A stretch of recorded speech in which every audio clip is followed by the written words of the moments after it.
listening to the voice of the Ferris State Bulldogs. Sunny 97.3 WDEE FM, Reed City, Big Rapids, Cadillac.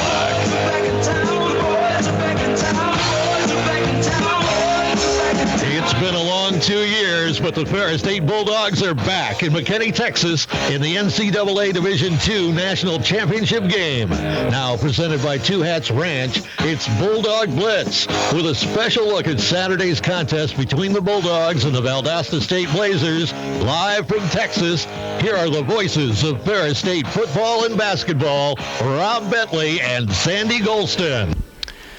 And good evening, everyone, and welcome to live coverage of the Bulldog Blitz football radio show presented by Two Hats Ranch, a national championship edition as the Ferris State Bulldogs in Texas as they get ready to face the Valdosta State Blazers in the NCAA Division II National Championship game coming up on Saturday. And Sandy, been a great trip so far. The Bulldogs arrived here in Texas yesterday. Looking forward to what should be an outstanding game coming up on Saturday. Yeah, I mean, if we're going to have a special edition of the Bulldog Blitz, what better setting to have it than right here in McKinney, Texas, home of the NCAA Division II National Championship for football. And it's been a great stay so far, and we're just getting started, and it's going to be fun here to just kind of chop it up a little bit and to break down this matchup between Ferris State and Valdosta State, which is starting to become a tradition here in the National Championship game. This will be the third time these two schools have squared off in the National Championship game. Of course, in 2018, the Blazers won it in a thriller 49-47. 2021, the Bulldogs had a decisive 58-17 win, but this a different Valdosta State team, third different head coach that the Bulldogs have faced here in the National Championship game. Yeah, I mean, it's remarkable that they are on head coach number 3 in the National Championship game since 2018. Yet again, it speaks to the strength of their program overall, that they can change head coaches and still continue to have that level of success and continue to make appearances in the NCAA Division II National Championship game. And so they've been the kings of their super region for the most part, and that reputation continues. And so, again, it sets the stage for two programs that have great tradition and have expectations to win and be successful. The Bulldogs, of course, making the trip from Grand Rapids yesterday, had a chance to practice at Jenison High School down in the Grand Rapids area indoors yesterday before the flight to Texas, arrived here mid-afternoon, and then obviously they've had some team meetings, some preparation. You got the training room set up here in the team hotel. A lot goes into getting these guys ready for game day. Yeah, we've come to know this hotel pretty well over the years, and it's a major operation. And obviously, we see the student athletes and we see the coaches, but there's so much that's going on behind the scenes. And you mentioned just with the equipment manager Cam, who got a great shout out from Coach Anise at practice today, and of course our great training staff that do so much to make sure that our athletes are getting the best care possible for all the things that they do, whether it's in practice or in games. And so there's so much going on behind the scenes, communications, our administration, a lot going on behind the scenes at a national championship game. Of course, the Bulldogs had a chance to practice today outdoors. Beautiful weather at McKinney High School. Temperatures in the lower 60s here today, and I think the guys kind of really enjoyed being out there in the weather here this afternoon. Yeah, lower 60s might qualify a little bit as cold here in Dallas, Texas, but when you're coming from Michigan, it feels like a heat wave. It feels like 90 degrees. So it was a great setting, and allowed our guys to just kind of focus in, lock in on playing football and practicing and continuing its preparation, enjoying the good weather. Coach Anise was on the field, and he joked that this is the first time we've seen sunlight in probably 4 weeks. And so he probably is not too far off from the truth, but I think it was a great opportunity for our guys to get out there and really just focus in on football in good weather. The Bulldogs will have a chance tonight to go to a championship experience at the main event, a chance to play some games, interact with themselves, and really kind of create those bonds here and enjoy the championship experience tonight. Yeah, I mean, so much of it, of course, is about football, and that's the business trip part of it. But, you also want to make sure, and the NCAA is doing its best to make sure that these student athletes have an experience. And so more than the game, that they have an experience that they are able to enjoy a little bit of here of Dallas, Texas, and the Dallas, Texas area, to enjoy the championship beyond the game. And then when it's time to focus in on Saturday, and they'll lock in for the game. But before that, there's opportunities for the kids, the student athletes, if you will, to just have a fun experience. Of course, a fun experience. Following practice today, I saw the guys out in the pool, heated pool here outdoors, and they were actually doing a pool workout with the strength and conditioning coach, Colton Haynes, his assistant, Dom. They were putting the guys through a little bit of a pool workout outside here in Texas today. Yeah, Coach Haynes and Coach Hall, they came up with something unique, but I think the guys really enjoyed it. I mean, they came from practice and, again, getting reacclimated to practicing in warm weather, and then they come in and get a little bit of a pool workout. So I was going to say a cool down, but it is kind of a heated pool, so I'm not sure how much of a cool down it was, but I think it was something that felt good. It looked like the guys really enjoyed that opportunity. We'll talk more about the experience here for the Bulldogs over the course of the next hour. We'll hear from a couple people that are working on the media side here with the Bulldogs during this trip to Texas, including our good friend Bill Simonson, Huge, who just got off the air, thus a little bit of a delay for us to get on the air here, sharing the same Ethernet connection, broadcast location here in the team hotel at the Marriott Dallas Allen. We'll talk more about that game coming up on Saturday as well, the national championship matchup between the Bulldogs and the Valdosta State Blazers. Sandy, you mentioned it earlier, getting to know this hotel. This the third straight time that the Bulldogs have been in this very hotel for the national championship game. Yeah, those of us who have been in here each of those times, it's like we come in and it's just like being reunited with an old friend. It's like you know exactly where to go. You know where the elevators are. You know where the restaurant is, and you know where the meeting room is, and the hall where they eat, and the training table. You just kind of know where everything is. So we've certainly become familiar, which, again, speaks to the success of this program to be able to get here this many times. One change will be on game day, where Ferris State will be the visitor here for this championship game. They've been the home team the last two games. They've been on the home side all three times the Bulldogs have played here in the past, but will be the visitor and on the opposite side in terms of the stands, which means we'll have the visitors' broadcast booth at the McKinney ISD Stadium. So a little bit of a change, and Ferris State will be the featured team, at least in terms of the crowd and the sideline towards the ESPN cameras. Yeah, hopefully it doesn't throw us off here going to a different booth. Now, I'm not worried about that. That's the least of our concerns. It's going to be a little bit of a different experience, and we'll have those road uniforms on for the first time since 2018. But, you know, it's all part of the experience, and we're looking forward to our fans coming in here and coming to Dallas, Texas. And everybody's been excited about the opportunity to, again, see the Bulldogs and follow the Bulldogs here to Dallas, Texas, and support them in a national championship game. And so we're certainly hoping for a big Bulldog turnout. We've had a lot of events organized by the university, also, of course, by the NCAA, as we talked about a little bit ago. And so all adding to that experience. And so we're hoping Bulldog Nation comes out and really represents well. We'll take a quick 60-second timeout. We'll come back and we'll hear from the Ferris State University Athletic Communications Associate, Brody Kaiser, who, of course, the voice of Ferris State hockey on the trip with us here and was out of practice today. We'll talk more over the next hour or so about the matchup with Valdosta State as well. Back with more of the Bulldog Blitz Football Radio Show presented by Two Hats Ranch after this 60-second break. Major Dutch Allen Schaefer is being hunted by who he cannot see, by what he does not know, but something is out there, and it's coming for him. We must get out of here. But my car, flat tires, and someone fried my starter, and I know my AC doesn't work. With their team of Napa-certified technicians, Johnson's Automotive kept their cool under pressure to get Dutch back on the road. Now I can get out of here. Get out of here. Get to the chopper. Johnson's Automotive, now showing off Northland Drive into Rapids, and always online at johnsonsautobr.com. Kids get super excited about Christmas. Right after Thanksgiving, they start asking, is it Christmas Eve yet? Is it Christmas Eve yet? I'm Susan from Rogers Jewelers. Your wife is excited too. She wonders what will be under the tree for her this year. And she's hoping you get her a gift that makes her heart squeeze with excitement. Come see us at Rogers Jewelers. Just something little from Rogers Jewelers will give her heart such a squeeze, she'll be asking that question next year too. Rogers Jewelers. We have the something little that she loves. And welcome back, everyone, to the Bulldog Blitz Football Radio Show, presented by Two Hats Ranch. Rob Bentley and Sandy Golston with you, joined by Brody Kaiser, who, of course, making the trip down here with the Bulldogs. And, Brody, you were out of practice today. Maybe just talk about the energy that you saw from the Bulldogs out there on the practice field. Yeah, well, you know, the guys are obviously excited to be playing in the national championship game, but they were almost just as excited to see the sunshine and practice in some good weather. I was just talking to CO, actually. I saw him in the hallway, and he was like, man, that felt good to play in some nice weather. So it was good to see them out there enjoying the weather here in Texas, which is fantastic, but also just the focus. I've talked about this a lot this season, but the focus of the guys is so impressive. You know, they're down here, they're in Texas, it's nice weather, it's a national championship, but they're coming down here to win a football game, and I think that was evident at practice. Obviously, last week you were there at Top Taggart Field up at the press box, and the Bulldogs, maybe not their best showing, at least in that first half, but they came out, played some dominant football in the second half, and did the most important thing. They got the win to move on to the national championship game. Yeah, exactly. It was one of those things where it's like whatever it takes to advance and move to the national championship was what needed to be done in the second half. And you mentioned it, not a great first half from the Bulldogs, not their best half of football, but in the second half, that was maybe the best half we've seen in a long time at least. I mean, they put together really good performances in the first 2 rounds of the playoffs as well, but that was as good as I have seen Ferris State football play in a long time. The offense moved the ball consistently. Trinidad looked awesome. Cannon was great.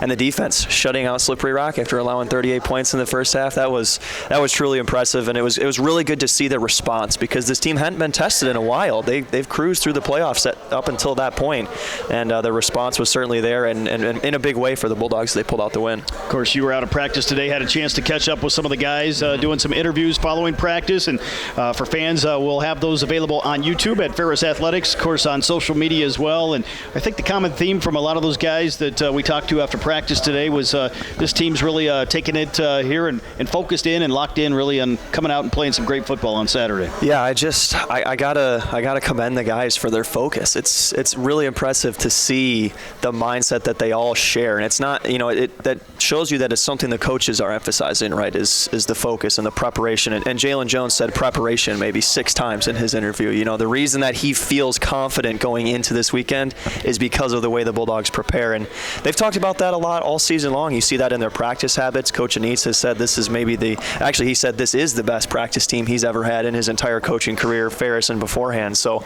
I think that sort of praise is really impressive, and it shouldn't go without saying that the guys, the way they focus, the way they prepare throughout the week is part of the reason, maybe the main reason why they have as much success as they do this year.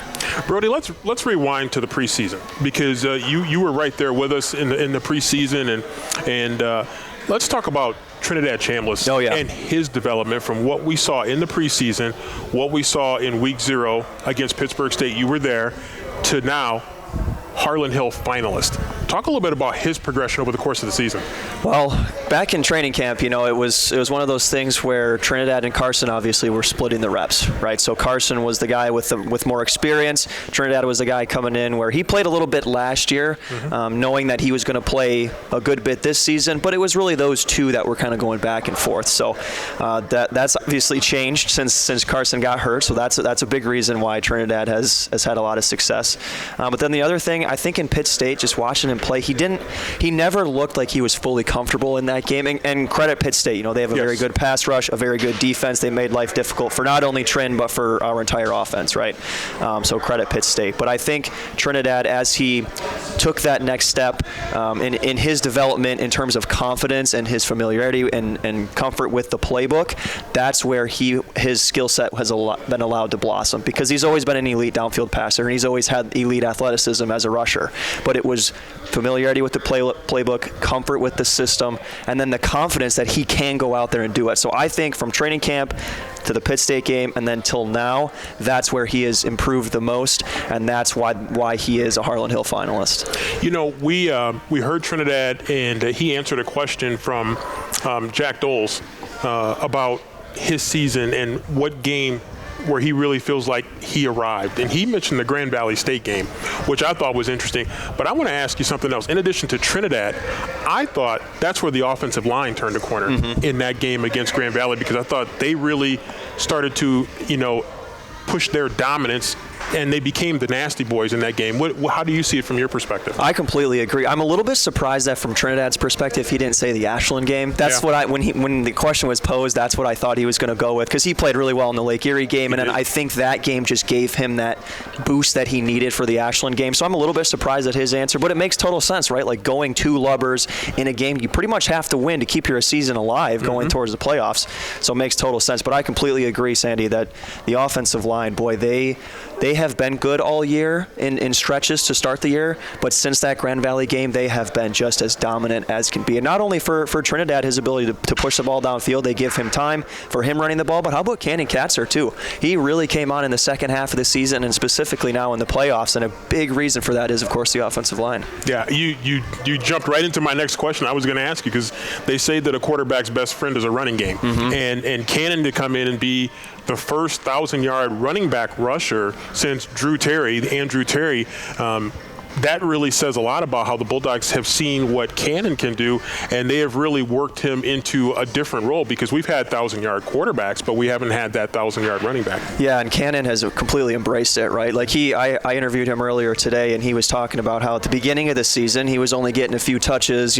Bulldogs were on top in a lot of those games, so he played maybe the first quarter, first half of some of those games, and only carried the ball 3, 4, 5 times. And now they're handing him the ball 15-plus times a game, and I think that his understanding of doing what is needed to do for the team to be successful is a big reason why he's had the success that he has, and why the coaches have trusted him down the stretch in these pivotal games, to let him tilt the rock, and he's shown what he's capable of. And one thing, Sandy, that's always impressed me about Cannon is, of course, the elusiveness, but his tackle breaking ability after he is hit was definitely evident last week against Slippery Rock, and we were sitting behind their radio broadcasters, and they just said, it is really hard to get this guy on the ground. And it is, because you see him dodge guys in the open field, and when he gets to the edge, he's usually gone. But when he gets hit, it's like he can pop out of those piles sometimes, and just the legs keep churning, and he's an impressive running back that can do a little bit of everything. Sandy, a quick shout out here to Andrew Terry. You mentioned his name, the last 1,000-yard running back back in 2004, I believe, for the Bulldogs, and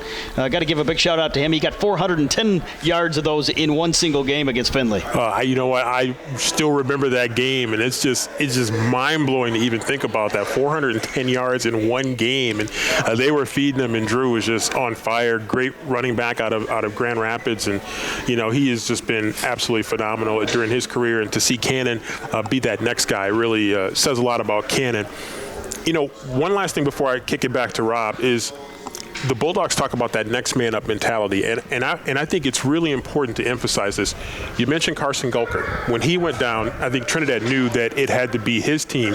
We just did a story about Tyrese Hunt-Thompson. Mm-hmm. He went down with an injury, and we've had other people that have stepped up and filled in those roles. Cam Underwood, others that have really come in and filled that role. Jacarvis Alexander goes down. Lento Smith comes in and takes over one of those corner positions. Talk about how the Bulldogs have done such a great job of developing that depth, and you get a chance to see it a lot when you go to practices. Well, there's a couple things that I want to talk about. First of all, JG, earlier in an interview this week, was talking about how when Tyrese went down, he had all the confidence in the world in his wide receiver room, because he knew those guys were capable. And he sees what they do every single day in practice. So, from an outside perspective, you might think, oh, man, Tyrese Hunt-Thompson is down. Who's going to step up? JG had no fear whatsoever. He knew those guys were capable. And I think that confidence really helps wide receivers, especially when you're out in the field. We've seen that from Cam Underwood over not just this past season, but the past couple of seasons when he's had to play some big-time minutes. So that's awesome. And then in terms of Carson going down, Trinidad, he knew that he was going to be a significant piece of this team anyways, but then when he got the full reins, if you will, to take the team and lead the team, he took it and ran with it. And I think that having the knowledge coming into the season that he was going to be a big part of the offense only helped him going forward when Carson did unfortunately get hurt, because Trinidad then knew that he wasn't just a part of the offense, he was the leader of that offense. So again, the confidence thing coming into play, and it's really impressive to see how he's handled that and how he's matured even through the season. That's one thing I maybe didn't mention earlier, but the maturity that he's seen throughout this season. And then you also mentioned Jacarvis going down to an unfortunate injury. Lento, at the beginning of that game against Slippery Rock, they were targeting our secondary pretty heavily. They were. But the response that Lento and Alston and Jay Pay and Jalen Jones showed in that second half to step up and lock that secondary unit down, remarkable. It just shows you that not only are those guys capable on the field, but they are more than capable when they're on the football field of responding and leading that team defensively. So huge shout out to those guys for stepping up, not just last week, but throughout this whole season. Brody, I know you were here over the course of the season, obviously, at a lot of games. You had a chance to go with this team on a couple long road trips to Pittsburgh State, to American International, and obviously this one here. Maybe just talk about what it's like kind of being around these guys at the team hotel and some of the stuff that goes on off the field and how they are to interact with. Oh, it's a privilege. I mean, everything that you guys see from the interviews and the radio show and wherever you're watching these guys, it doesn't even touch the surface of the type of people that they are. I mean, they are just cream of the crop people on this earth, and wouldn't have it any other way to be around these guys. And that's true of all of our student athletes at Ferris State, right? Like, that's not something that's exclusive to the football team. Being around the hockey guys as much as I am is a privilege. And one of the unique things, too, that, Rob, you and I are in the position for is that we get to experience that with all the teams. Like, I got to travel with the volleyball team last week, and same thing for them. Just huge shout out to all of our student athletes for the work that they do on the field, on the court, on the ice, and in the classroom, and then just the overall people that they are. It's such a privilege to be around them. You mentioned that volleyball trip. I was going to say it's been a long travel month for you. Yep. At Northern Michigan, then you turn around and head with volleyball, and then now to Texas. Next week, following the Christmas holiday, of course, back on the air with Bulldog Hockey as you travel to Milwaukee, and I know that's going to be a fun experience over the holiday break. Absolutely. It's a lot of travel, but Rob wouldn't want it any other way. I mean, the reason we're traveling right now is because our teams are successful. So there's a absolute privilege with that, and I wouldn't change that for the world. But you're right, Bulldog Hockey going to be, well, they got a much-needed rest. They played every single weekend since the first weekend in October outside of the Thanksgiving weekend. So they got a little bit of time off, catch the legs, refresh a little bit, but big opportunity to go out to the Quick Trip Holiday Face-Off, which is at Pfizer Forum in Wisconsin this year. And we get to play Wisconsin. So in Milwaukee, playing Wisconsin, it's going to be a ton of fun, and I can't wait to call some Bulldog Hockey. It's only been a couple weeks, but man, I miss it already. Final question here. What are you hoping to see from this team, and what do you expect to see from the Bulldogs coming up on Saturday? Well, hoping for a national championship victory, obviously. We want to see the guys holding that trophy at the end of the day, and going for 3 in the past 4 years would be sensational. So that's obviously the hope. And honestly, I think the expectation is that we're going to come out, we're going to see the Bulldog brand of football. The Bulldogs have played their best games and put together their best efforts when it matters the most. And it matters the most right now. This is it. This is it for both teams. One team's going to be a victor and one team's going to be a loser in the national championship game. So I think we're going to see the best of the Bulldogs this weekend. I can't wait to watch it and see what happens, but I do expect it's going to be a good game. Valdosta is a very, very good team, and they're hungry after the Bulldogs took the last national championship from them. So I do think that the Bulldogs are going to win this game, but they got to go out there and they got to play good football. Well, Brody Kaiser, the voice of Ferris State Hockey and Athletic Communications Associate at Ferris State, thanks for being with us, and enjoy the rest of the experience, and go Bulldogs on Saturday. Absolutely. Go Dogs. We'll be back with more of the Bulldog Blitz Football Radio Show presented by Two Hats Ranch after this 60-second break right here on Sunny 97.3. Michigan ADAS Calibrations and Glass are your auto windshield specialists. Chips, cracks, or worse? Michigan ADAS Calibrations and Glass can come to you with mobile windshield repair or replacement services, or they offer pickup and drop-off services that work so fast your car is back to you before you can say Michigan ADAS Calibrations and Glass. They are committed to fast, efficient, quality service, and their calibration specialists ensure your car's cameras are calibrated and keeping you safe. When your windshield needs work, trust Michigan ADAS Calibrations and Glass. Schedule your appointment online at michiganadas.com. Do you have life insurance? Life insurance is important for the financial security of your loved ones. The Schuberg Insurance Agency has been a top 25 agency for auto owners' life insurance. With many types of life insurance available, it can be challenging to find out what life insurance policy is right for you. Contact the Schuberg Insurance Agency and Auto Owners Insurance for a free consultation on your life insurance needs. 231-796-5881 or visit our website at SchubergAgency.com. Schuberg Insurance Agency, community-driven, policyholder-focused, and education-based.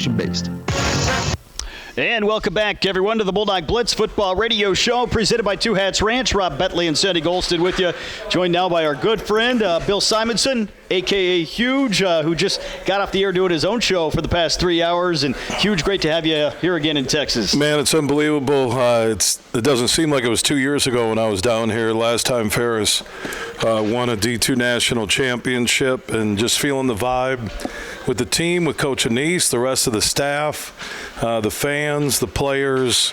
There seems to be more of a air of confidence, and I don't mean cockiness, but they've been here, done that. It seems not business, they're enjoying themselves, but they seem ready to go and beat Valdosta State and celebrate on Saturday night in Texas. We hope it's another case of deja vu. There's no hope in here. It's always sunny on 97.3 FM. It certainly feels like deja vu, kind of being back here at the same hotel and really the same type of experiences we had a couple years ago. It is. And, for Tony Anise, if you step back and you look at this team and you think about a first-year full-time quarterback, you think about the transfers, the guys stepping up, Not a lot of star power when this season began. Maybe Connor Neer coming back, right, to play linebacker after leaving Oklahoma. We all knew Trinidad had great athleticism. Anytime you say that about a quarterback, you hope he can throw the football too. He's athletic, but he can't throw. Well, he can. And the year he's had for 1 year, if you have to line that up against anything anybody's ever done, it's not a sophomore who his senior year did this. I find that to be the hard work of Trinidad, and also it tells you that Tony Annese and his staff know how to get players ready for the big stage. I certainly think a lot of credit has to go to the offensive line. You got a 1,000-yard rusher in the backfield, and Cannon Katzer along the with human Trinidad, cannon. Along with Trinidad. He's joining the circus when he's done playing. If he doesn't play in the NFL. Talk a little bit about what you've seen out of the Nasty Boys up front. I know you've been to a few games this year. I think that's O-lines don't get a lot of love outside of all GLIAC, or you make an All-American list, which they were well represented there. But just Coach Parker. And it's an extension of the culture that's here, the family feel, the Nasty Boys. They embrace that name. Sure, they're not spending a lot of money on haircuts, but I'm not going to judge college kids, okay? And they set the tone. Look, we talked about this earlier, I think, with Trinidad and Tony on the huge show. Look at Grand Valley and look at the Harding game. Okay. Both those, Grand Valley was number 1 earlier this year, right? Yep. Okay. Look at the domination by the lines, offensively and defensively. What happened? Both sides. Okay? Grand Valley has guys running off to the portal. Ferris, I haven't heard a person talk about being unhappy. Now, granted, you're on a team charter. You're coming to Dallas, staying in a great hotel, and there's events. It's tough to be angry or anything negative here. But I look at those lines and the domination. And Ferris has won a lot. Ferris has had Vanderlaan, some great, and Travis Russell, great individual players. But I think what we're watching with this line this year is the best you've ever seen up front from Ferris as a group. I'm not saying individuals, right? And I think the defense has been the story. Up until the 38, and again, that's turnovers and were you thinking you're just going to coast? I don't know. They didn't score in the second half. But the defense has been the story, the unheralded story of this season for this team. And, yeah, you had the half against Slippery Rock. But beyond that, what was the most points they gave up? 20. I'd have to go back 24, and look. I think. Probably. Some number like this where it was under 30. Yeah, I mean, so I just the preparation, all the coaches that I've gotten to know, that I see, that I really met for the first time in depth 2 years ago, how prepared Ferris is. And looking at Valdosta State, looking at this game, but it starts with that O-line. When you look at the numbers of the human cannon, when you look at the numbers of Trinidad, when you look across the board here, what they've been able to do when they needed it. Games this year, Saginaw Valley, Davenport, we'll go with Slippery Rock at home. Grand Valley to close them out, not even let Grand Valley take a breath. Just punish them when they added the 6 offensive linemen. This is about physical domination, which usually isn't associated. Tony Annese is more, we're going to be wide, and they average 44.7 a game. I just find this to be one of the most complete football teams. Yeah, everyone would like a secondary that's just going to cover every throw. But you watch what that secondary did in the second half against Slippery Rock, right, guys? Halftime, they give up 38. Secondary's getting toast, or toasted. And the adjustments, what the coaches did. You go back to that Slippery Rock game, the interception in the end zone when they took 3 off the board, and it could have been 18-point deficit. Yep. But they make things happen. There's no luck involved with this team. So I just, for 1 year, and this is a debate you two would have to have, for 1 year, what they've done since Pittsburgh State, and they've done a lot with defense. It wasn't offensive flashiness against Davenport and Saginaw Valley State, 2 teams who know what Tony and Ferris does. They've won being tough up front. And that O-line, I'm looking at their size and their brotherhood, as Tony said on my show earlier.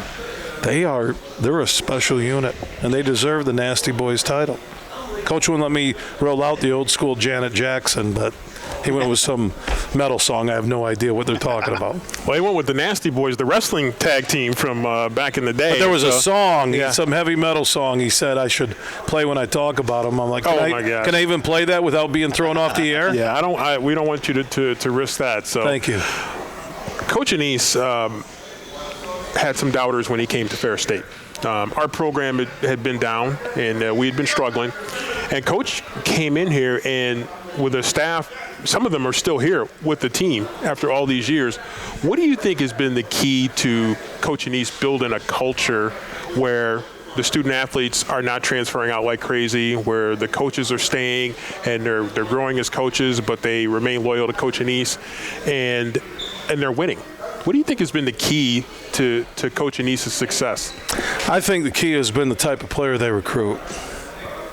I think Tony has learned along the way that his special teams were about a brotherhood, that they cared about each other, they liked each other, they enjoyed being around each other. I think that's a big key when you're hitting the mother load on recruiting.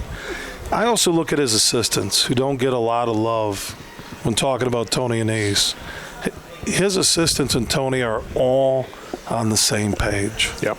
They all have, if you talk to them, it's not program robotic messaging. It's a sincere, let's build a relationship together. And Tony said it to me today. We wouldn't be where we're at today if we didn't put personal relationships first with our players. That's it. I'm watching Parker laugh with his offensive line, and they got inside jokes, and I walk by, stop, I have no clue, just keep walking. I see The Rock, hugging guys who are coming out of a meeting room. I mean, I think top to bottom, there is a consistency to Ferris football that a lot of powerhouse D1 schools would love to have. Yeah, there's no question about that. And just also talk about, because you have a chance to see more of a global perspective from the NFL to major Division I, mid-major, low major Division I, all the way down. Talk about Division II football. And because, we get some Division I transfers that come in and are great, and we get some that come in and find out how good Division II is and maybe aren't quite the superstars that maybe some people thought they were going to be. But when you look at this level of football, I mean, there's some really good football being played at this level. Trinidad Chambliss could have played at Michigan this year and they would have had a better season. Plain and simple. He's that good. The human cannon. Are you going to tell me that he could not be any backfield in college football with his ability and his quickness and his just vision to find the gap? He's special. That's Tony going out and recruiting California JUCOs, avoiding rush hour traffic, as he told me. Right? He recruits from 10 to 2 when out in California, and he does that. Well, look at this team. They pride themselves with having a great core from the state of Michigan, which leads to people talking about your program, coming to watch games, and an alumni legacy that regenerates itself every year, right? They can get guys who are from here. People like remembering this was, so-and-so at Rockford or at Detroit King or Cass Tech. Then he goes and he'll go to Florida and he'll go to Texas. He'll go to California. Get Cannon out of the state of Washington, but a California JUCO. I don't know if there are a lot of schools doing that, especially D2. And I look at these players, and I don't see a big difference in the visual in person. Do I see a big difference? Mason Graham or Kenneth Grant or Will Johnson? Yeah. But that O-line, are you telling me they couldn't step in and start at Western or Central tomorrow or Eastern?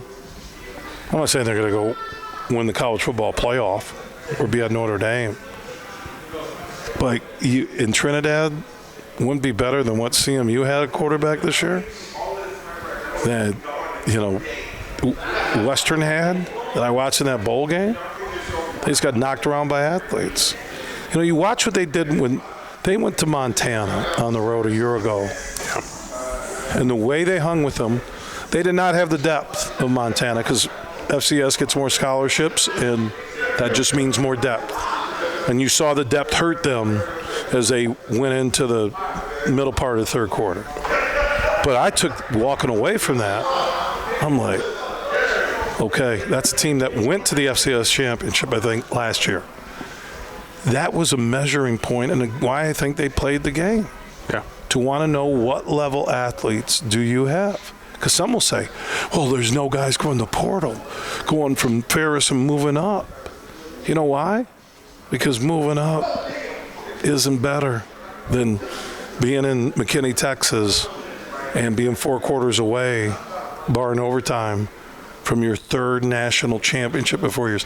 Doug Skeen, when he would give me advice, the 5-time Big Ten champion Michigan, right? Mm-hmm. Played with Hutch's dad, played in the NFL for Parcells. He told me, and his son played in Northwood, right? When the recruiting process was going on with Ace, he said, to me, Bill, if you want my advice, if I had to do it all over again with my son, if I had to advise anybody that outside of Michigan, he says, I didn't know the Michigan State situation. You're going through coaches every year. Here it's NIL. He goes, you tell me a better situation than what Tony Anise has built at Ferris. And one more question I want to talk to you about, or a point I want to make before we kick it back to Rob is, you mentioned, Division I and Division II. I had a chance to interview, and I talk to him all the time, Connor Neer.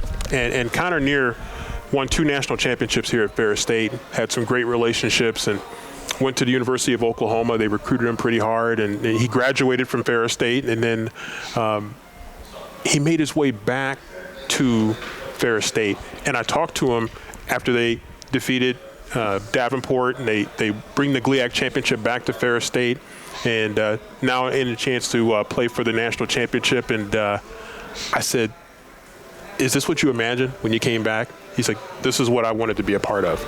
He wanted to come back to the Bulldog family. Did he ever say the difference of talent? You ever ask him what the talent level was like at Oklahoma to Ferris? We didn't really get into that too much. But, it was a great opportunity for him to go and experience playing, football at that level. But, for him to come back in here and just slide back in there we already had a great line. We're going to have a great linebacking core anyway. And he came in and just made it absolutely greater. But he really talked about having a chance to return championships back to Ferris, being back in Big Rapids, being around Coach Anise and the staff. This is what he was thinking about. And think about it. After playing Oklahoma, he easily could have went to a MAC school. Yeah. Could have went to a Big Ten school. Yeah. You got Oklahoma on your resume. Yeah. And he chose to. That's the point I was just saying what Skeen said. Yeah. All right, so you're Ace, my son, and you're recruited by Western Iowa, Pitt, all the D2 schools in the state, right? A few outside the state. You ask yourself, what's going to be your best experience? I don't know if my son will ever play in the NFL. I never tell my kids anything, but for a college football experience, are you telling me the brotherhood they're building right now at Ferris, that if they win on Saturday against Valdosta State, it will be 3 national championships in the last 4 years?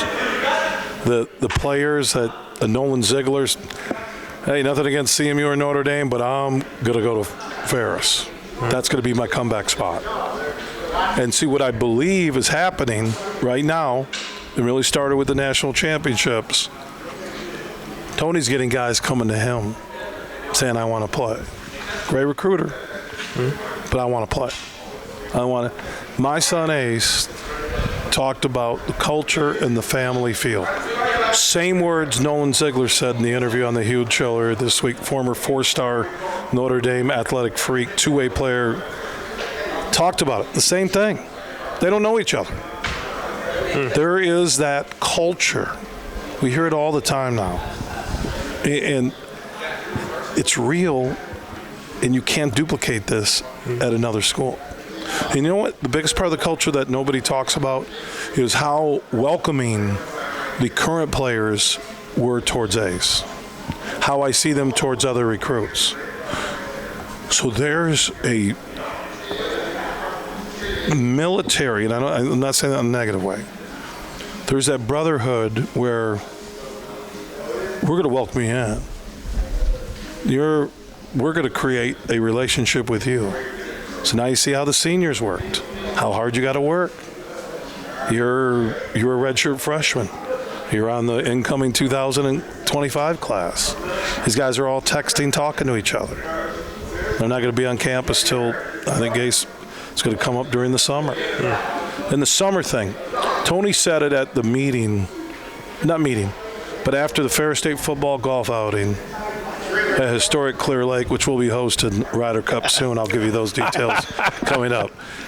Tony speaking, talking about raising some NIL money so the guys could get food covered during summer workouts, right?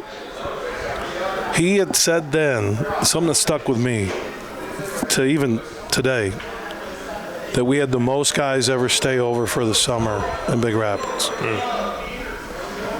Trinidad, in the interview on the Huge Show earlier, said it was the most we ever had in the summer. We were fueled by that loss in the playoffs to Grand Valley.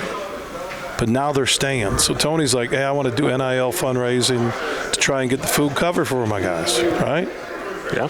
So those are all things. I do believe if not even have to win, it's not based on just winning. I think their exposure, getting back here again, it is just keeps pushing Ferris football to another level, to players who want to be here. Where Tony, even now, every friend of Ace's who he played with, works out with, everybody says, tell Tony about me, or if it's the parent talking, tell them about my kid. They want to be here. That's a hump. This now, I think you're getting into the elite category. Winning Nolan Ziegler, played at Notre Dame, 4-star, 3 straight titles for Grand Rapids Catholic Central. Went to Central, still wasn't recovered from his brain infection. Wanted to hold off. When he says, I want to come here. It's kind of like Tigers. Remember they turned the corner when Pudge Rodriguez said, that, I want to play here, right? That was big. And before you know it, here comes Miguel Cabrera, here comes everybody. So it's the Lions. Mm-hmm. It's the Lions. Guys want to come play for the Lions now. Carlton Davis will get traded from the Buccaneers, even though he's got the busted up jaw now. Dudes want to come play because they like what? The culture. That's and right. Tony Anise said something today that I've never heard him say. I want my players to be happy in Big Rapids, on and off the field. Be happy. We all never have enough money. We don't have the car we want. But if you're happy in life and playing football, that's a big bonus. Yes, sir. Huge. I'm going to ask you one more question here before we let you go. What are you hoping to see out of this team coming up on Saturday? Your expectations for the game against Valdosta State? Well, I'm talking with everybody about Valdosta State. Obviously a good football team, but there are questions about how strong their schedule has been, including the playoffs. Have they been battle-tested? I don't know. I watched a little bit in the press box. Minnesota State was blowing them off the ball, running the football. Their schedule, because it's you have to play who's in front of you, right? I don't think I look Harding, Slippery Rock game to me might have been the best thing for this team to go win on Saturday. Say they roll them and they win 48-7. You're coming in thinking it's going to be easy. I think they already had coming in. We think it's going to be easy. We're at home. We're a game away from going back to McKinney. I think they're going to annihilate Valdosta State offensively. And I think their defense has been better. So if we go battle-tested, Pittsburgh State on the road in Kansas to start their only loss. You say battle-tested, now you get to the playoffs.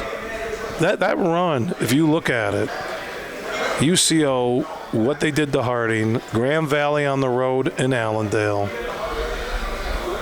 the second half against Slippery Rock, Saginaw Valley coming back, Davenport, right, coming back. This team has been more than battle-tested. And I think they learned we almost gave it away against Slippery Rock. It will be dominant. There will be a celebration.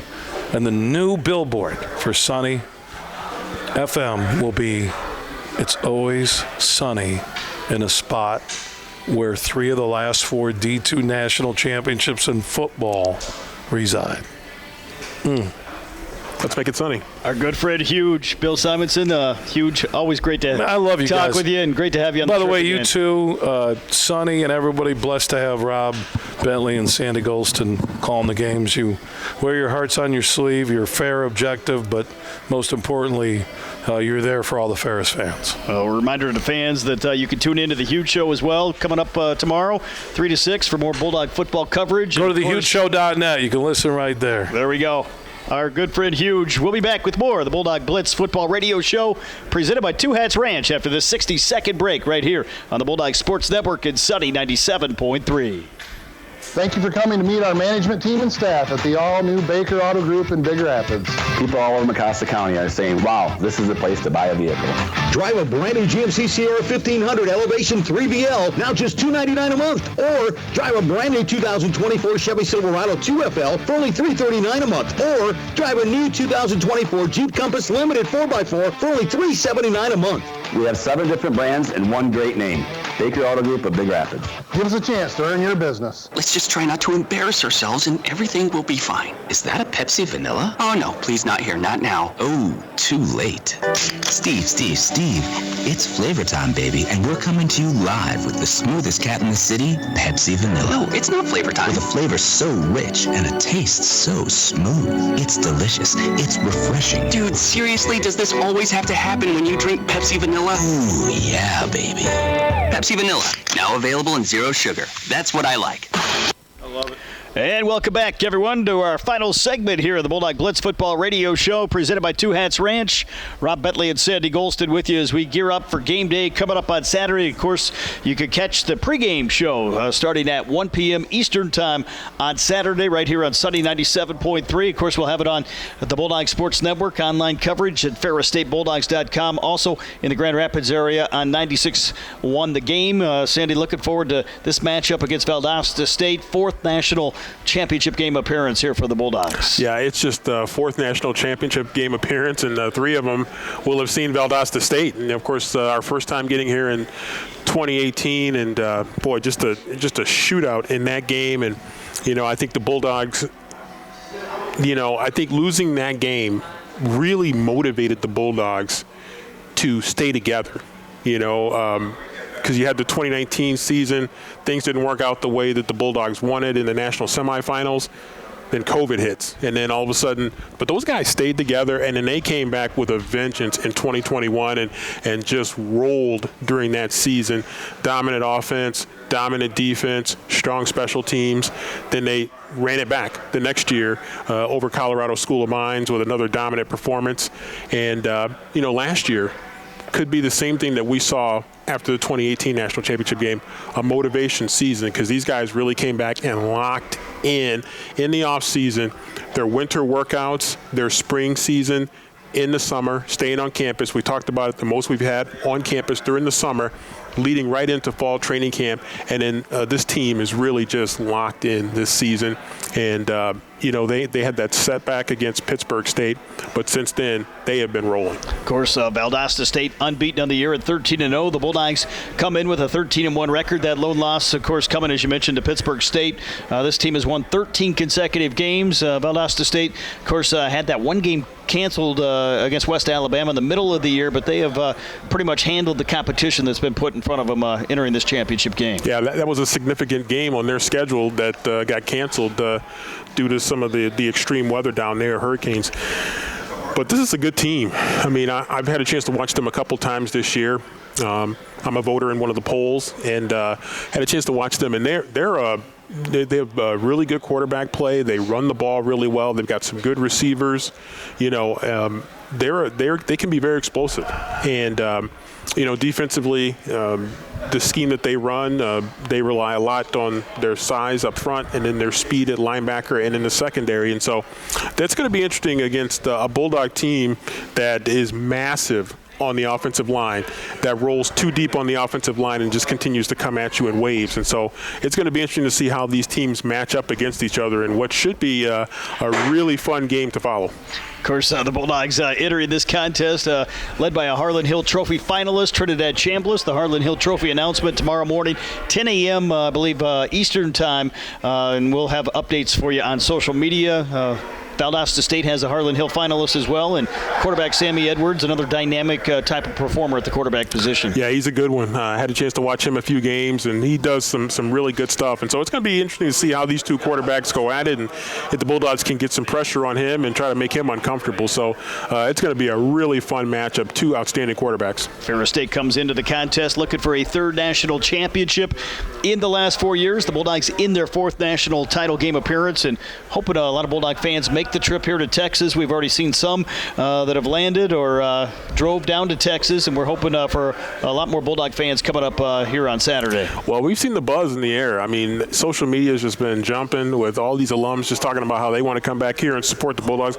And each year we've gotten to it in 2018, and then the guys are like, people are like, man, I should have gone in 2018, and then more came in 2021, and then, man, I should have came, and then more in 2022. And we're hoping this year we'll get even more alumni. I know the Lone Star Bulldogs, the Alumni Affinity Group, they're trying to get some people fired up. We got people coming in from Colorado, people coming in from Florida, Michigan, obviously, and different parts of the country where the Bulldogs are. And so hopefully Bulldog Nation will turn out in force. Of course, those Bulldog fans that can't make the trip, you can also stop by 13 different Buffalo Wild Wings locations in the state of Michigan. The Carmody family hosting watch parties at many of the various Buffalo Wild Wings establishments, including the home of the Dogs in Big Rapids.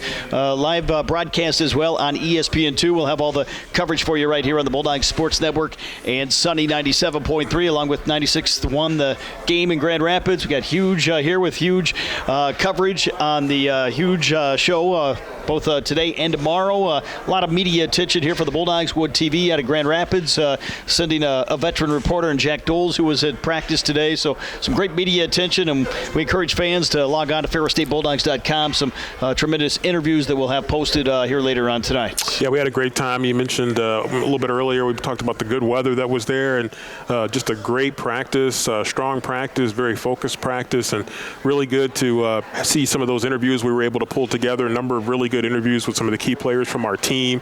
Coach Anise, of course, and you mentioned Jack Doles. He was here, and hopefully bringing some of that back to West Michigan, which is exciting for us, being right there in the heart of where we like to recruit. And so it's a big recruiting backyard for us, and so it's going to be great to see Bulldogs really being featured right there in West Michigan. And so just a great productive day, and we got one more day of preparation before Saturday. Of course, the Bulldogs will have a chance tomorrow to practice on the game field of the McKinney ISD Stadium, a place that they're very familiar with, and I think that is a big factor coming into this game. I saw Valdosta State has 4 or 5 guys remaining from the team that played the Bulldogs back in 2021. I got to guess there's a handful more Ferris State guys that have been here either in 21 or 22. Yeah, I think certainly from 2022, probably got a few more. But just a number of guys that have been around, and, that means that you were, in this program for a while, and probably pretty good, and pretty good that you've still been able to hang around and be able to play. So hopefully that familiarity works in the favor of the Bulldogs. Maybe a slight edge in terms of that experience because of how many times the Bulldogs have been in recent years. But it's going to be an exciting game, and I'm really looking forward to it. Of course, we'll have all the pregame coverage for you, talking more about the matchup on Saturday, starting at 1 o'clock right here on the Voice of the Bulldogs, Sunny 97.3, and online at ferrisstatebulldogs.com. Sandy, looking forward to calling another national championship game on Saturday, and can't come fast enough for many of the Bulldog fans. I mean, how exciting is it? I mean, you enter your career on the radio, and you're like, man, it'd be cool if we got a chance to call like one national championship game in our career. And here we are, 2018, we got to call 2. We got to call a men's basketball national championship victory, a football national championship narrow loss, and here we are back here in McKinney, Texas again after back-to-back championships in 21 and 22, and man, it's it never gets to be old hat. I mean, this is a special, special opportunity, and I can't wait. Thanks to all of our staff at Ferris State University for helping make this broadcast possible, including Brody Kaiser with his production work, of course, guest on the show here today. Big thanks to Steve Masters at the Sunny 97.3 studio as well. Tune in on Saturday, 1 o'clock pregame show with kickoff 2:03 p.m. Eastern Time on ESPN2 from the McKinney ISD Stadium. Ferris State and Valdosta State meeting for the national championship. For my partner Sandy Golston, Rob Bentley with you. Have a great night, everyone. Thanks for tuning in to the Bulldog Blitz Football Radio Show, presented by Two Hats Ranch right here on the Voice of the Bulldogs, Sunny 97.3.